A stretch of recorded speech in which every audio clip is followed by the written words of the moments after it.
Audio Jungle.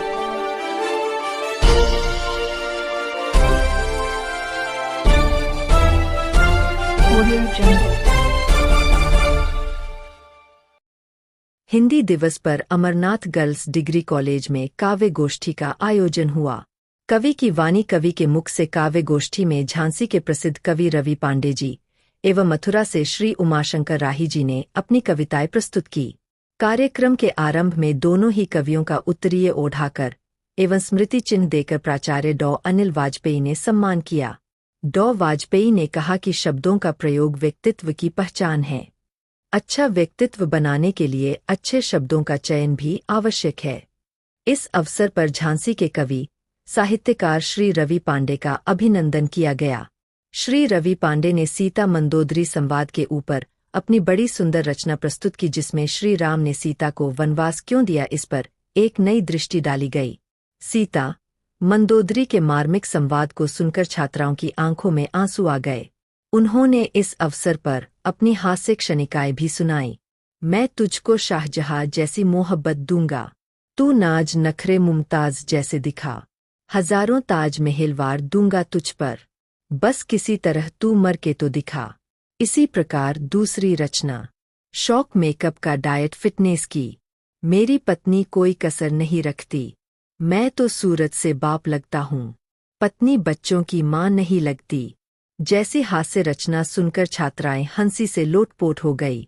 वीर रस के कवि श्री उमाशंकर राही जी ने अपनी देशभक्ति रचनाओं से श्रोताओं को रोमांचित कर दिया। मेरे देश की कीर्ति पताका जग भर में फहराती।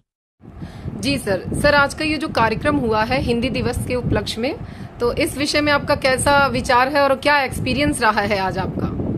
देखिए, अमरनाथ गर्ल्स डिग्री कॉलेज का जो ये प्रयास है वास्तव में ये बहुत ही सराहनीय है। हिंदी दिवस मनाना एक अभिनव अभियान है। हिंदी को सजाने और संवारने की प्रतिबद्धता का ये नवीनीकरण है जो हर वर्ष होता है। तो अगर ये कार्यक्रम इस तरह के होते हैं, छात्रों में एक अपनी भाषा के प्रति सम्मान आता है, वो अपनी परंपराओं से और अपनी संस्कृति से जुड़ते हैं और संवाद शैली जो होती है बहुत अच्छी होती है। तो मैं तो आभारी हूँ कि इस विद्यालय में इस तरह के कार्यक्रम, आज का जो कार्यक्रम था मैं बहुत ही अभिभूत था ये जानकर कि वो बच्चियों को मैं सोच रहा था कि कहीं ये कार्यक्रम इनके स्तर से बहुत ऊंचा तो नहीं जाएगा या बहुत नीचा तो नहीं जाएगा, पर वो जिस तरह से वो लोग हम लोगों के साथ जुड़ रही थी बच्चियां और टीचर्स, उससे लग रहा था कि आज की जो कार्यक्रम है वो निश्चित रूप से अपनी गरिमा को प्राप्त करते हुए पूरी तरह सफलता को प्राप्त हुआ है। सर, आज आप युवाओं को क्या संदेश देना चाहते हैं हिंदी दिवस पे? हाँ, हिंदी दिवस पर बस युवाओं को यही संदेश देना चाहते हैं कि हमें अपनी अच्छी भाषा का, अपनी भाषा का हमेशा प्रयोग करते रहना चाहिए। दूसरी भाषाएं हमारी भाषा पर हॉबी ना हो जाएं। हिंदुस्तान, विश्व के अंदर 200 से ज़्यादा देश हैं, लेकिन केवल 14 ही देश ऐसे हैं जो अंग्रेजी बोलते हैं। शेष देशों में उनकी अपनी भाषाएं बोली जाती हैं। यहाँ से विश्व का सबसे छोटा देश डेनमार्क है, वो भी डेनिश बोलता है। जापान में जापानीज बोली जाती है, स्वीडन में स्वीडिश बोली जाती है। फिर क्यों नहीं हमारे लोग, हमारे नौजवान अपनी भाषा को सम्मान दें और विश्व में जैसे हमारे प्रधानमंत्री भारत का नाम ऊंचा कर रहे हैं, तो हमारी भाषा का भी वही स्थान होना चाहिए। उसका बस एक ही तरीका है कि हम लोग अपनी भाषा का अधिक से अधिक उपयोग करें, उसमें संवाद करें। जी सर, एक लास्ट क्वेश्चन, आज का जो आपका विषय रहा है उस विषय पे आप थोड़ा प्रकाश डालेंगे? क्योंकि आज हमें बच्चियों के बीच में, गर्ल्स के बीच में बोलना था जी, तो विषय का चुनाव ये था कि जो उनके भविष्य को अफेक्ट कर सके। जैसे कि मैंने वहाँ पर सुनाया था कि सीता और राम का जो प्रेम था वो दूर होते हुए भी वाल्मीकि आश्रम में कितना अटूट था। दूसरा विषय मैंने लिया था कि जब एक नारी के समक्ष, एक पत्नी के समक्ष जब किसी दूसरी महिला की ओर उसका पति आकर्षित होता है कि उसकी वेदना क्या होती है। ये एक सुंदरकांड का प्रसंग था जो लोग बिल्कुल को पढ़ के निकल जाते हैं, उसको समझते भी नहीं हैं। तो ये दोनों ही विषय कन्याओं से और बच्चियों से संबंधित थे, महिलाओं से संबंधित थे। इसलिए मुझे लगा कि बच्चों ने बहुत ही उसमें एंजॉय किया और हमारी टीचर्स ने तो बहुत ही प्रशंसा की है उस विषय। तो सर, क्या कुछ हल्का फुल्का माहौल भी रखा था या फिर? हाँ, ये बहुत मंच, क्योंकि हम लोग जो विषय उठाते हैं वो साहित्य गोष्ठी के हिसाब से हमने वो विषय उठाया था जी। लेकिन जब मैंने वो बच्चों को देखा और जनता का जो इतना हॉल भरा हुआ देखा, तो मुझे लगा कि कुछ चीज़ें मंच के हिसाब से भी होनी चाहिए साहित्य गोष्ठी के अलावा। तो मंच के लिए ज़रूरी होता है थोड़ा बच्चों का हास्य हो, मनोरंजन हो, और वो अपने आप को इन्वॉल्व कर सकें। उन्हें सामने खड़ा हुए व्यक्ति में कोई बहुत बड़ा साहित्यकार ना दिखे, बल्कि उन्हें ऐसा लगे कि हमारे ही बीच का कोई व्यक्ति है। तो हमने उसमें कुछ हास्य क्षणिकाएँ सुनाकर बच्चों की खूब तालियां बटोरी, और सचमुच मुझे बहुत आनंद आया। बहुत बहुत आभार सर, आपने बड़ी ही खूबसूरती से पूरे विषय को भी बांधा और इतने अच्छे तरीके से आपने पूरे। जी मैम, आज आपसे पूछना चाहते हैं ये जो कार्यक्रम हुआ था तो इसमें किस तरीके के कवि और क्या क्या रही है भूमिका, इसकी क्या रही है प्रोग्राम की?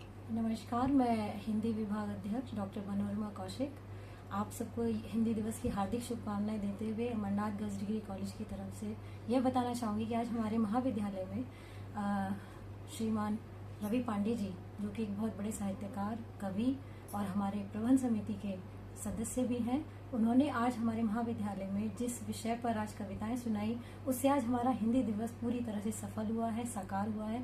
और छात्राओं ने बड़ी गंभीरता के साथ में जो गंभीर विषय सर ने सुनाए उस पर बहुत अच्छे से उसको सुना, और साथ ही जब सर ने कुछ हास्य क्षणिकाएं सुनाई तो उस पर भी छात्राओं ने पूरी तरीके से अपने मन से उस पर पूरा साथ दिया, और जहाँ पर तालियां बजानी चाहिए थी वो खूब खड़े होके स्टैंडिंग ओवेशन में सर को उन्होंने पूरा सम्मान दिया है। और हमने भी बहुत सम्मान उसमें अनुभव किया कि सर हमारे महाविद्यालय में आए और उन्होंने इस तरह से छात्राओं का पूरा से मनोरंजन किया, बहुत बढ़िया कविता सुनाकर। आज के अवसर पर मैं पूरे महाविद्यालय की प्रबंध समिति का बहुत आभार व्यक्त करती हूँ कि हिंदी दिवस के अवसर पर इतनी महान विभूति को हमारे बीच में लेकर आए, और साथ ही प्राचार्य जी और कोऑर्डिनेटर मैम का भी बहुत बहुत धन्यवाद करते हैं कि उन्हीं की वजह से आज हमारे कार्यक्रम को सफलता प्राप्त हुई है, जिसके लिए हम हार्दिक आभार प्रकट करते हैं। बहुत बहुत धन्यवाद, हार्दिक आभार।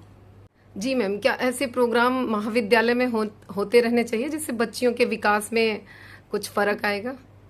आज का जो हिंदी दिवस का कार्यक्रम था ये बच्चियों के लिए ही इसका आयोजन किया गया था, और बच्चियों ने इसको जो है बहुत ध्यानपूर्वक सुना और समझा। कुछ विषय जो हैं जो कि रखे गए थे वो बच्चों के लिए ही रखे गए थे, तो बच्चों ने उसको एंजॉय भी किया और उसको आत्मसात भी किया। बहुत बहुत धन्यवाद मैम, बहुत बहुत आभार।